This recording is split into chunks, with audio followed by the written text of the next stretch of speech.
This is Government Unfiltered. I'm Dan Williams. This podcast is a reading of the December 22nd, 2022 final report from the Select Committee to investigate the January 6th attack on the United States Capitol. Chapter 2. I just want to find 11,780 votes. 2.6.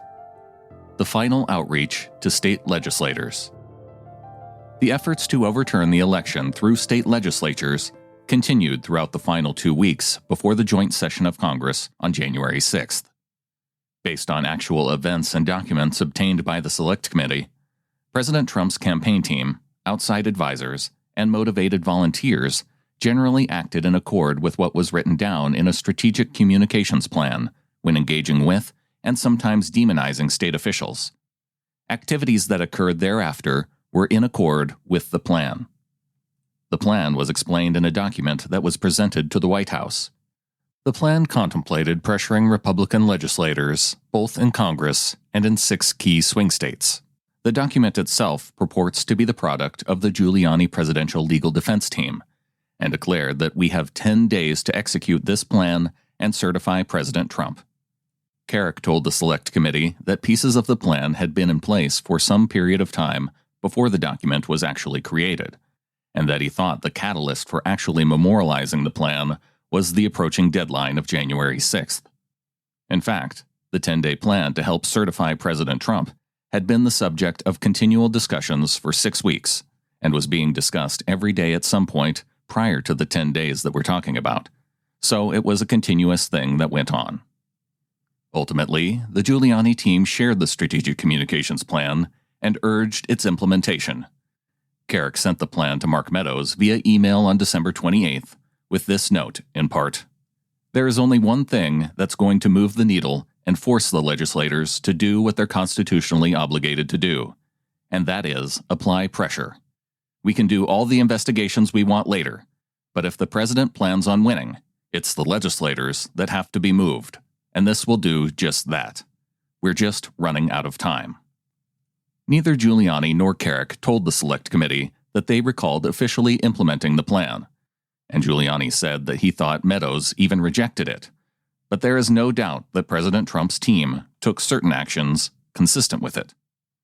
The document described its goal as a nationwide communications outreach campaign to educate the public on the fraud numbers and inspire citizens to call upon legislators and members of Congress to disregard the fraudulent vote count and certify the duly elected President Trump. The focus of campaign was swing state Republican senators in Arizona, Georgia, Michigan, Nevada, Pennsylvania, and Wisconsin, Republican members of the House, and Republican members of the Senate. Among the steps that it recommended were rallies and protests in 6 key swing states, including protests at governors' mansions, lieutenant governors' homes, Secretary of State's homes, and weak members' homes.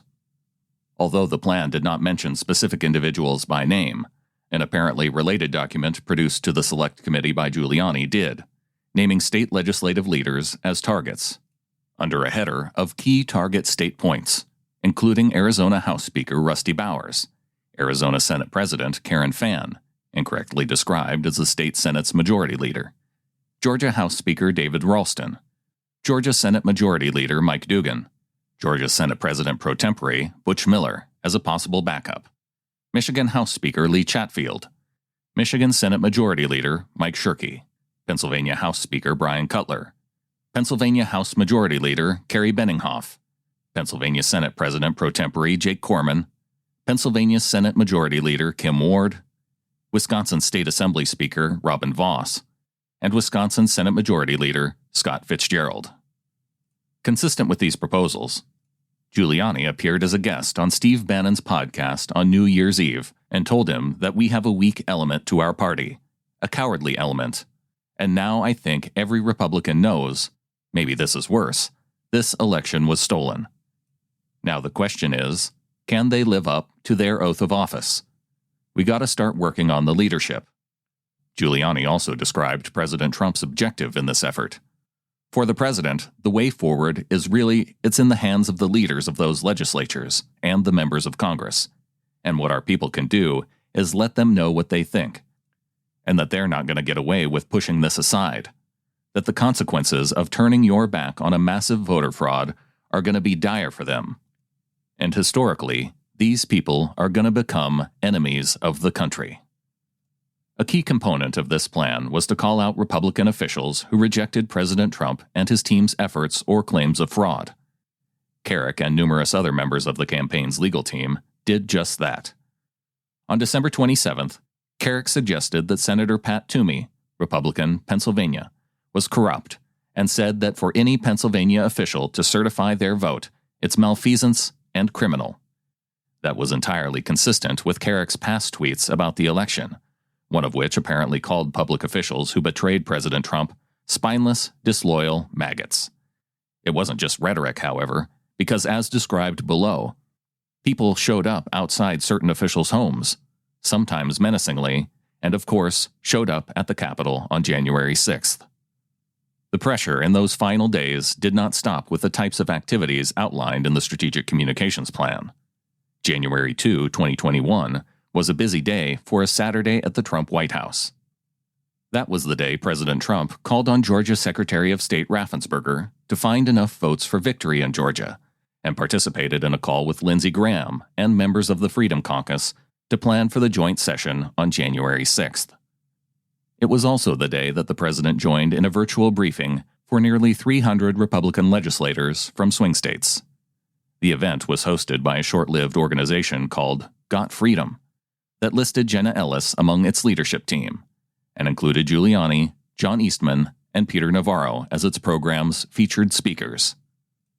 A press release by Got Freedom said that the meeting was hosted by Philip Klein, a former Attorney General of Kansas, who was disbarred in 2013. It indicated that purported proof of voter fraud should serve as an important resource for state legislators as they make calls for state legislatures to meet to investigate the election and consider decertifying their state election results. According to the Washington Examiner, when President Trump joined the call, he told the participants, "You know that we won the election, and you were also given false numbers to certify." It quoted him saying, "You are the real power, because you're more important than the courts. You're more important than anything, because the courts keep referring to you, and you're the ones that are going to make the decision." When asked about that quote specifically, Giuliani, who was on the call, said he didn't recall the exact words that the president used, but told the Select Committee that would be the sum or substance of what he had been saying and what he believed. During the call, the president reportedly referenced the planned protests in Washington just days later on January 6th, and told the group, "I don't think the country is going to take it." When reporting on the call, the Washington Examiner also provided details about what Giuliani told the assembled state legislators. Consistent with his team's strategic communications plan, Giuliani said, "We need you to put excessive pressure on your leadership, where the real weakness and cowardice is mostly located." And the report quoted Navarro telling him that, "Your job, I believe, is to take action, action, action." That evening, Navarro stated on Fox News that these legislators, they are hot, they're angry, they want action, and we explained exactly how the Democrat Party, as a matter of strategy, stole this election from Donald J. Trump. Organizers from Got Freedom sent a follow-up email that evening to participants on behalf of Phil Klein, in which they described the event as an important briefing for legislators who hold the power to decertify the results of their state elections. It emphasized the following: "As elected officials in the House and Senate of your respective states, Professor Eastman laid out the constitutional imperatives for you. Assert your plenary power. Demand that your laws be followed as written. Decertify tainted results unless and until your laws are followed. Insist on enough time to properly meet, investigate, and properly certify results to ensure that all lawful votes, but only lawful votes, are counted." The email also recommended that they sign on to a joint letter from state legislators to Vice President Mike Pence to demand that he call for a 12-day delay on ratifying the election on January 6th. The letter ultimately garnered more than 100 signatures by state legislators from Arizona, Georgia, Michigan, Pennsylvania, and Wisconsin. Doug Mastriano forwarded a copy of the letter via email to President Trump's executive assistant, and the National Archives produced to the Select Committee a printed version with a stamp at the top indicating, "The President has seen." But this plan would fail to sway its intended audience. As discussed in Chapter 5, the Vice President rejected this and numerous other attempts to convince him to act unlawfully on January 6th. The election had been decided and certified by the states. It was the Vice President and Congress's job to open and count the legitimate Electoral College votes. And in the early morning hours of January 7th, after a day unlike any seen in American history, when a mob of angry insurrectionists attempted to violently upend a presidential election, the Vice President and members of Congress, shaken but steady, delayed but resolute, regrouped and reconvened and did their constitutional duty to certify Joseph R. Biden as the next President of the United States. President Trump's plot to pressure state legislators to overturn the vote of the Electoral College failed, but only barely. Even so, the consequences of President Trump's efforts to overturn state election results were significant. Episodes of Government Unfiltered are produced without any additional commentary and created based on the value-for-value model. Instead of charging $15 to $40 like other media outlets, you get to decide what it's worth to provide an open and available reading of this document. Please support the podcast at governmentunfiltered.com by clicking on the support button for a one-time donation. You can also click on the contact button and ask for an address if you'd prefer to mail a check. You may support monthly at patreon.com/timberlanemedia. And if you'd like to provide an anonymous donation, you can go to glow.fm/insider to donate on either a one-time or recurring basis. Follow the show on Twitter @GovUnfiltered or on Facebook at facebook.com/governmentunfiltered. Thank you for listening.